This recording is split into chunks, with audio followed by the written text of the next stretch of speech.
नारा हम्द। बाप ने अपने इरादे से हमें अपने बच्चे बनाया ताकि हक के कलाम के वसीले से हम उसकी मखलूकात का एक तरह से पहला फल हों। आज हम मुकद्दस लूका की अंजील उसका नामा बाब और उसकी आयात 44 और 45 पर ध्यान और ज्ञान करेंगे। और आज हम अच्छी तरह से तरतीब शुदा रूह इसके बारे में सुनेंगे। ये बातें तुम अपने कानों में रखो कि इब्ने इंसान इंसानों के हाथ में हवाला किया जाएगा, मगर वो इस बात को ना समझे बल्कि ये उनसे पोशीदा रही यहां तक कि उन्हें मालूम ना हुआ और वे इस बात की बाबत पूछने से डरते थे। ये दूसरी बार है जब खुदावंद यीशु मसीह ने अपने रसूलों को अपने आने वाले दुखों की पेशनगोई की है, उनको ये बताने के बाद कि इब्ने इंसान इंसानों के हवाला किया जाएगा। अंजील मुकद्दस बयान करती है कि वो इस बात की बाबत पूछने से डरते थे। वो क्यों ना समझते और वो यीशु पर आने वाले दुखों के बारे में पूछने से क्यों डरते थे।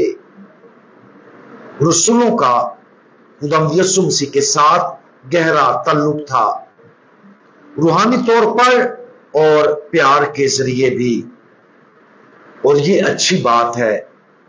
लेकिन बाज़ औक़ात हमारी मुहब्बतें हमारी सोच पर पर्दा डाल सकती हैं और जिंदगी की गहरी रूहानी हकीकतों को समझना मुश्किल बना देती हैं। अगरचे हमारी मुहब्बतें फितरी हैं, लेकिन वो हमेशा खुदा की मर्जी के मुताबिक होनी चाहिए। मिसाल के तौर पर अगर हम खुदावंद यीशु मसीह के प्यार को समझने की कोशिश करें तो हमें यह नतीजा अक्स करना पड़ेगा कि वो रूहानी तौर पर और मुहब्बत दोनों तरह से बाप की मर्जी के मुताबिक रूहों की नजात के लिए अपनी जान देना चाहता था। उसने ना सिर्फ अपनी मर्जी से इसका इंतखाब किया बल्कि उसने अपने प्यारों के लिए भी इस ख्वाहिश का इजहार किया, क्योंकि उसकी मुहब्बतें बिल्कुल तरतीब दी गई थी। ताहम रसूल ये समझने से कासिर थे कि खुदावंद यीशु मसीह को अपनी जान देना थी, रद्द किया जाना था, दुख झेलना था और मरना था, क्योंकि वो खुदावंद यीशु मसीह के साथ जज्बाती और प्यार भरे अंदाज में बहुत ज्यादा मुंसलिक थे। लिहाजा इस मिसाल में उनकी इंसानी मोहब्बत और खुदावंद यीशु मसीह के साथ लगाव ने खुदावंद यीशु मसीह की जान देने की अजीम रूहानी भलाई को समझने की सलाहियत को रोक दिया। मुकद्दसा मां मरियम पर भी गौर करें। जब खुदावंद यीशु मसीह ने कहा होगा कि वो इंसानों के हवाले किया जाएगा, रद्द किया जाएगा, दुख उठाएगा और मरेगा, तो उसकी मां का रद्द अमल कैसा होगा। अगरचे इस बात से उसे धचका और एक मुकद्दस दुख महसूस हुआ होगा, लेकिन उसकी इंसानी फितरत का कमाल उसे ना सिर्फ इस गहरी रूहानी सच्चाई को समझने और कबूल करने का बायस बना होगा, बल्कि उसने ये ख्वाहिश भी की होगी कि उसकी मोहब्बतों में ऐसा हो, क्योंकि वह पूरी तरह से उसकी तकमील की ख्वाहिशमंद थी। क्योंकि यह बाप की मर्जी थी, इसलिए वो नहीं चाहती थी कि उसकी ख्वाहिश और खुदा की मर्जी के माबैन तसादम हो। हमारी अपनी जिंदगियों में भी अक्सर हम रसूलों की तरह जदोजहद करते हैं। जब जिंदगी में कुछ मुश्किल सलीब का सामना करना पड़ता है, एक सलीब जिसे बाप आजादाना तौर पर गले लगाने के लिए बुलाता है, ہم اکثر یہ دیکھیں گے کہ ہمارے پیارے مزاحمت کرتے ہیں۔ جب ایسا ہوتا ہے تو ہم الجھن میں پڑ جاتے ہیں اور یہاں تک کہ مستقبل سے خوف زدہ ہو جاتے ہیں۔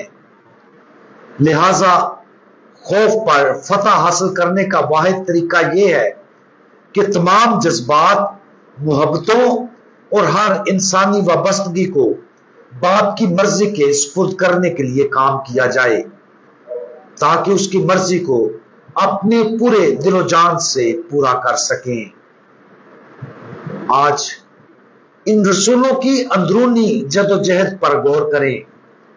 جب وہ دوسری بار خداوند یسوع مسیح کے دکھوں کے بارے سنتے ہیں اور جب خداوند یسوع مسیح نے انہیں اپنے دکھوں کو قبول کرنے، سمجھنے، چننے اور خواہش کرنے کے لیے تیار کرنا شروع کیا، اس وقت ان کی اندرونی جد و جہد پر غور کرے جس سے وہ گزرے تھے، اور یہاں تک کہ جب انہوں نے یہ منظر دیکھا، بالآخر وہ سمجھ گئے، بالآخر سارا خوف ختم ہو گیا اور آخرکار انہوں نے پیار سے خداوند یسوع مسیح کی قربانی پر خوشی منائی۔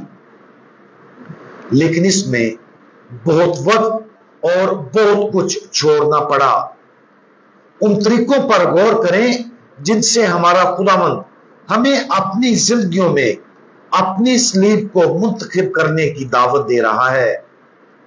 جب ہم اپنے پیاروں کو مزاحمت کرتے ہوئے دیکھتے ہیں، ہتھیار ڈالنے کی کوشش کریں، سمجھنے کے لیے دعا کریں اور وہ ہمت تلاش کریں جس کی ہمیں اپنی پوری جان سے اس کی صلیب کی خواہش کرنے کی ضرورت ہے۔ ہم دعا مانگیں۔ پیارے خداوند، آپ نے اپنا الہی دل اپنے رسولوں کے لیے کھول دیا اور انہیں اپنے دکھوں اور موت کو سمجھنے اور منتخب کرنے کی دعوت دی، اور اگرچہ انہوں نے ہچکچاہٹ اور جد و جہد کی، آپ انہیں باپ کی مرضی قبول کرنے کی دعوت دیتے رہے۔ خداوند یسوع مسیح ہمیں وہ فضل عطا فرمائیں جس کی ہمیں ضرورت ہے، تاکہ ہم روحانی سچائی کو سب سے پہلے قبول کرنے کے لیے اور اس سچائی کے ذریعے اپنے آپ کو خوف سے آزاد کرنے اور سمجھ کے تحفے سے بھرنے کی اجازت دیں۔ خداوند یسوع مسیح، ہمارا بھروسہ آپ پر ہے۔ آمین۔